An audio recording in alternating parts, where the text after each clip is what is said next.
The darkly psychopathic Friedrich William I, the drill master of Europe, was a dangerous sadist known to posterity for his freakish army of giants and the way he terrorized everyone, including his own children. Some historians believe that the king inherited the genetic disorder porphyria from his mother, Sophia Charlotte. Like King George III, Friedrich William was afflicted with a variety of prolonged illnesses, including gout, piles, migraine, and terrible stomach cramps. Unlike George III, whose illness was sporadic until he succumbed to senile dementia, Friedrich William was a seething, raging bully for almost his entire life, highly unpredictable and potentially murderous. Although he was very short, he weighed nearly 280 pounds and had a 102-inch waist. He knew that his blotchy purple-brown features and his wild, bulging eyes gave him a truly menacing appearance, and he played up to it by deliberately smearing bacon fat on his face, apparently to make it look more weather-beaten and intimidating. Most feared was the king's ever-present rattan stick, which he used to thrash anyone in sight. On the streets of Berlin, he would smash passerby in the face. Anyone who attempted to defend themselves risked provoking even more anger and possible death. The city became deserted as people fled at news of the crazed king's approach. Once he caught hold of a terrified man who was too slow to get away and asked him why he was running. When the poor man truthfully replied that he was afraid, the king screamed, "You are supposed to love me, scum!" Then he laid into the man with his stick. The king was vicious but fair. Everyone got the same treatment, including members of his own household. At mealtimes he threw plates and cutlery and attacked his servants. He starved his children or spat in their food. He beat and degraded his son Prince Friedrich, often in front of the servants. When the prince rebelled, the king taught him a lesson by forcing him to watch the execution of his best friend, then ordered the severed head and body be left to lie for hours beneath his son's window to let the message sink in. As his reign continued, he became progressively more violent. By his side he kept 2 loaded pistols filled with salt, which he would fire at his servants if they didn't move quickly enough. One valet had his eye shot out. Another was crippled. His courtiers were so fearful of him that when one of them was summoned to the king's private quarters, he dropped dead with fright. The king's punishment on the parade ground was even more intimidating. One of his army majors, humiliated by a thrashing from the king, drew his gun and shot himself through the head. Friedrich William regularly drank phenomenal amounts of beer, and when he was drunk he amused himself by taunting his court fool, named Gundling. The inebriated king and his cronies would play practical jokes on Gundling, or would beat him up, torture him, and even set fire to him. One of their favorite drunken pranks was to throw Gundling from the castle walls into the moat below. One winter's day they threw him over the side, too drunk to notice that the moat was frozen, and cheered as Gundling bounced on the ice. When the poor court fool finally expired, aged 58, the king had his former employee amusingly pickled inside a wine cask and buried in the castle grounds.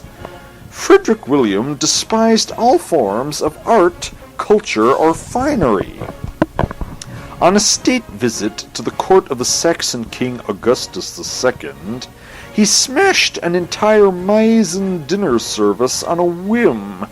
As soon as his father was buried, he ripped down all of his fine palace draperies and curtains and threw out the most expensive furniture and carpets. He was a dedicated Francophobe at a time when France dominated European culture. Prussian noblemen copied everything in the French style, including buildings, furniture, clothes, and food. The king let his noblemen know exactly what he thought about their precious fashions by dressing criminals up in the finest French clothes before he hanged them. Apart from beer, the king's only pleasure and chief obsession in life was his regiment of very tall grenadiers, known as the Potsdam Giant Guards. The minimum height requirement for the Potsdam Regiment was 6 feet, although most were over 7 feet, and the tallest were almost 9 feet tall. All of them wore special pointed headgear, which sometimes reached a height of 10 feet. Height was the only criterion. Many of them were mentally infirm. Friedrich William was insanely proud of his Potsdam Giant Guards. Wherever he traveled, his giants would march alongside his carriage, holding hands over the top of it. His favorite giants were immortalized in life-size oil paintings. When one exceptionally tall Norwegian grenadier died, the king had him sculpted in marble. The recruits were press gang from his own country, or were bought or kidnapped from all over the world. The Prussian king was prepared to spend any amount of money and go to any length, even at the risk of war, in pursuit of tall men. His army of recruiting agents had instructions to use whatever force was necessary. A giant carpenter was once tricked into lying down in a box, then found himself locked inside and shipped to Potsdam. As his captor had forgotten to drill air holes in the box, however, the carpenter was found dead on arrival. The king was furious. The agent who captured him was charged with causing the loss of a recruit and imprisoned for life. Even foreign diplomats weren't safe from King Friedrich William's press gang. An exceptionally tall Austrian diplomat was seized in Hanover, but was able to escape. An Irish giant called Kirkman was kidnapped on the streets of London and delivered to Potsdam at a cost to Friedrich William of £1,000. A tall priest was kidnapped from Italy in the middle of Mass, and a monk was spirited away from a monastery in Rome. They kidnapped Portuguese, Hungarians, Slavs, Russians, Englishmen, Turks, even Ethiopians, and Americans. They were men of every profession, including doctors, lawyers, accountants, and teachers. The rest of Europe observed the king's hobby with amusement until his agents began to trespass on their soil. One of Friedrich William's less reputable tactics was to induce tall men in the armies of foreign countries to desert. Many of his recruits, however, were gifts from other European courts. Whenever the king went on a state visit, he would broadly hint that the sort of farewell gift he would most appreciate would be a giant or two. The Austrian and Russian courts were particularly obliging benefactors. Peter the Great, another great admirer of freaks, sent the Prussian king hundreds of Russians, all over 6 feet 4 inches. Other European courts found that they had hit upon a novel method of bribing Friedrich William. Tall men became diplomatic bargaining chips, as word spread through diplomatic circles that the King of Prussia would agree to virtually anything if you gave him a few tall freaks. The British government persuaded him to sign a pact that was highly biased in their favor by slipping him a gift of 15 very tall Irishmen.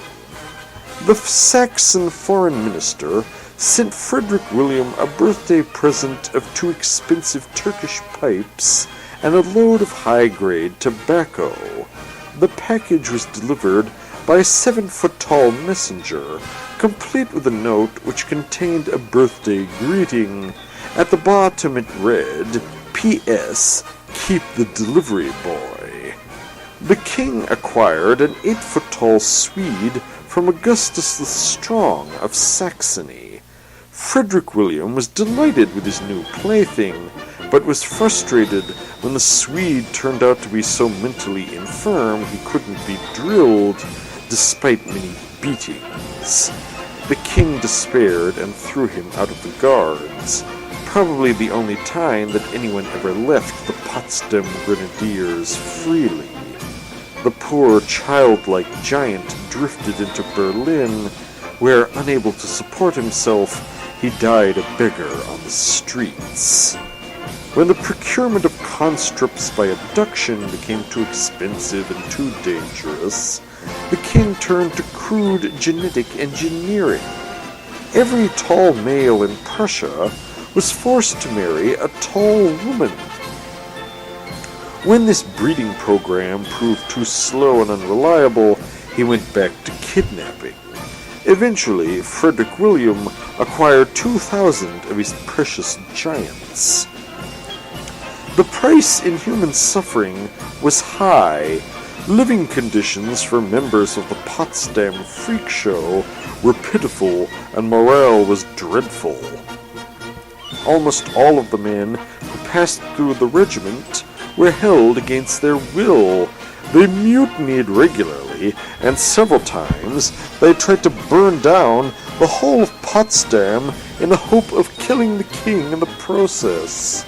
About 250 giants successfully deserted each year, but violent deaths during escape attempts were commonplace and reprisals brutal.